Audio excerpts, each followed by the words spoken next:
Assalamualaikum students, how are you all? Hope you all are fine at your home. I am your Urdu teacher and this is your Urdu book. Okay students, now open your books. Page number 142, this is your page number 142. हमारे पास सबक है उर्दू ज़बान। आज हम जानेंगे उर्दू ज़बान के बारे में। उर्दू ज़बान हमारी कौमी ज़बान है, ये बात तो सबको पता होगी। ठीक है, मौलवी अब्दुल हक को बाबाए उर्दू कहा जाता है। ठीक है, और मौलवी अब्दुल हक ने उर्दू ज़बान को कौमी ज़बान बनाने के लिए बहुत ज़्यादा मेहनतें की हैं।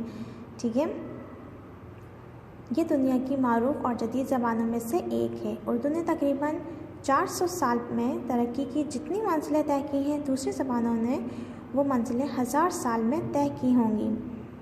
ठीक है, ज़बान की तरक्की के 2 मायार होते हैं। कौन कौन से होते हैं? पहला तो ये कि एक इसमें हर किस्म के अलमी मज़मून का सरमाया मौजूद हो, और दूसरा ये कि इंसानों की कसीर तादाद इस ज़बान से वाकिफ़ हो। उर्दू ज़बान इन दोनों मयारों पर पूरी उतरी है। दुनियाए इल्म में कौन सा ऐसा मौज़ू है जिस पर उर्दू में मवाद मौजूद नहीं है, और कौन सा इलाका है जहाँ इस ज़बान को जानने वाला कोई फ़र्द ना मिले? जनूबी एशिया में इसका अपना ही इलाक़ा है। ठीक है, इन मुल्कों के दुकानदार जो है मशरक़ी इलाके के तमाम आमतौर पर उर्दू की शुद्ध रखते हैं। बाज़ मग़रिबी ममालिक में तो उर्दू के अखबारात भी निकलते हैं। दुनिया की मशहूर यूनिवर्सिटियों में इस ज़बान को सिखाने के इंतज़ामात भी मौजूद हैं। उर्दू की इब्तिदा के बारे में मुख्तलिफ़ मुहक़्क़ीन ने बात कही है। किसी ने कहा है कि ये ज़बान अरबी और कदीम सिंधी के मिलाप से बनी है। किसी ने इसका वतन पंजाब बताया है और किसी ने दक्कन।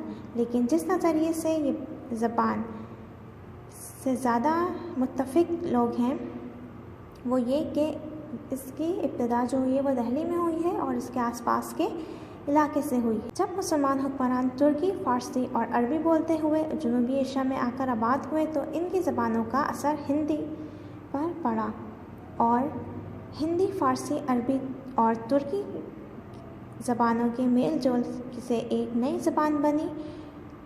ठीक है, इस ज़बान में चूँकि मुख्तलिफ़ ज़बानों के अल्फाज मौजूद थे, इसलिए इसे मुख्तलिफ़ कौमों के अफराद अपनी अपनी ज़बान के बजाय इस ज़बान में एक दूसरे से बातचीत करते थे। शुरू में ये ज़बान रोज़मर्रा की ज़रूरियात पूरी करने के लिए, मसलन ख़रीदो फ़रोख्त वगैरह के लिए बोली जाती थी। ख़ास लोग फ़ारसी और अरबी में गुफ्तगू करते थे। रफ्ता रफ्ता ये अवाम के हल्के से निकलकर ख़वास में की महफ़िलों तक पहुँची।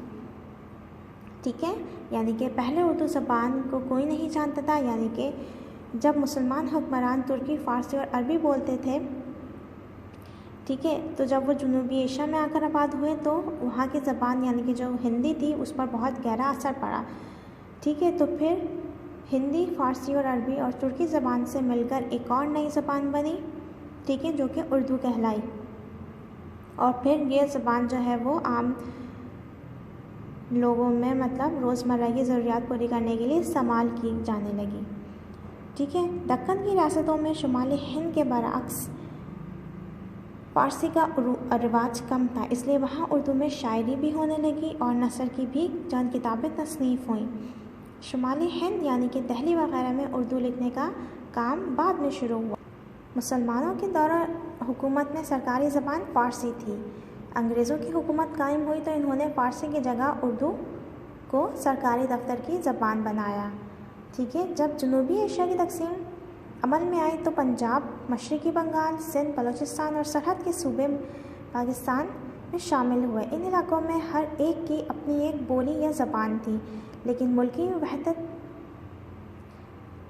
के लिए एक ऐसी ज़बान की ज़रूरत थी जो हर इलाके के लोग समझ सकें और बोल भी सकें, तो और दूसरे सूबों के लोगों के इस ज़बान में गुफ्तगू कर सकें। यानी कि अब जब पाकिस्तान के अंदर उसके सूबे जुड़े, यानी कि पंजाब, मशरक़ी बंगाल, सिंध, बलूचिस्तान और सरहद, तो उनकी अपनी ज़बानें थीं। तो जब ये एक सूबे एक मुल्क में आए, जब ये तमाम सूबे एक मुल्क में शामिल हुए तो फिर जो है लोगों को थोड़ी प्रॉब्लम होने लगी, क्योंकि सबकी अपनी अपनी ज़बानें थीं और हर कोई उन ज़बानों से वाकिफ़ नहीं था। तो इसकी ये ज़रूरत थी कि अब कोई एक ऐसी ज़बान आई जो कि इस मसले को हल कर सके। ये ज़रूरत उर्दू के अलावा और कोई ज़बान पूरी नहीं कर सकती थी, चुनांचे यही ज़बान पाकिस्तान की कौमी ज़बान करार पाई। क्योंकि जैसा कि आप लोगों को पता है कि उर्दू ज़बान जो है वो कई ज़बानों से मिलकर बनी है, तो इस प्रॉब्लम का सिर्फ एक सॉल्यूशन था, क्या कि उर्दू ज़बान को कौमी ज़बान बना दिया जाए। जहाँ तहरीक पाकिस्तान को उर्दू से ये फ़ायदा हुआ कि इसके ज़रिए ये तहरीक मुल्क के गोशे गोशे में पहुँची, वहाँ पाकिस्तान के नतीजे में ख़ुद उर्दू भी तरक्की हुई, यानी कि उर्दू को भी तरक्की हासिल हुई। उर्दू का दामन वसी तर होता चला गया। उर्दू कौमी ज़बान की हैसियत से तालीमी इदारों में इब्तदाई जमातों से लेकर आला दर्जों तक उर्दू को एक मज़मून की हैसियत से भी रखा गया। हर मज़मून की किताबें लिखी जाती रहीं। इसके अलावा इल्मी ख़ज़ाने में इजाफ़ा होता गया। इन तमाम मंजिलों से गुज़रकर आज उर्दू ज़बान इस काबिल हो गई कि इसका शुमार दुनिया की तरक्की याफ्ता ज़बानों में होता है और इसकी तसनीफ़ को दुनिया में की तरक्की याफ्ता ज़बानों की तसनीफ़ात के मुकाबले में भी रखा जा सकता है। ठीक है, यानी कि अब उर्दू ज़बान ने बहुत ज़्यादा तरक्की कर ली है कि इसमें बहुत ज़्यादा जो हैं वो किताबें तसनीफ़ भी हुई हैं। ठीक है, अब हम इसकी मश्क की तरफ चलते हैं। आपने सबसे पहले इस चैप्टर को बहुत अच्छे तरीके से रीड करना है। मैंने आपको इस चैप्टर की समरी बताई है। आपने इस चैप्टर को बहुत अच्छे तरीके से रीड करना है और उसके बाद अपनी उर्दू की कॉपी में आपने टाइटल पेज बनाना है चैप्टर का, और उसके बाद नेक्स्ट पेज पे आपने उन्वान की हेडिंग डाल के सवालात करने हैं। पहला सवाल है आपके पास, पाकिस्तान की कौमी ज़बान कौन सी है? जवाब में आप लिखेंगे पाकिस्तान की कौमी ज़बान उर्दू है।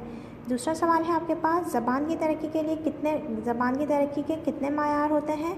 जवाब में आप लिखेंगे ज़बान की तरक्की के 2 मायार हैं। एक ये कि इसमें हर किस्म के आलमी मज़ामीन का सरमाया मौजूद हो, और दूसरा ये कि इंसानों की एक कसीर तादाद इससे वाकिफ़ हो। तीसरा सवाल आप लिखेंगे मुसलमानों के दौरे हुकूमत में सरकारी ज़बान कौन सी थी? जवाब में आप लिखेंगे मुसलमानों के दौरे हुकूमत में सरकारी ज़बान फ़ारसी थी। चौथा सवाल आप लिखेंगे उर्दू ज़बान का शुमार किन ज़बानों में होता है? जवाब में आप लिखेंगे उर्दू ज़बान का शुमार दुनिया की तरक्की याफ्ता ज़बानों में होता है। पाँचवा सवाल आप लिखेंगे उर्दू ज़बान की इब्तिदा कहाँ से हुई? जवाब में आप लिखेंगे उर्दू ज़बान की इब्तिदा दिल्ली और इसके आसपास के इलाके से हुई। Okay students, I hope you all are understand my today's lesson. I will come back with another lesson tomorrow. Till then, Allah Hafiz.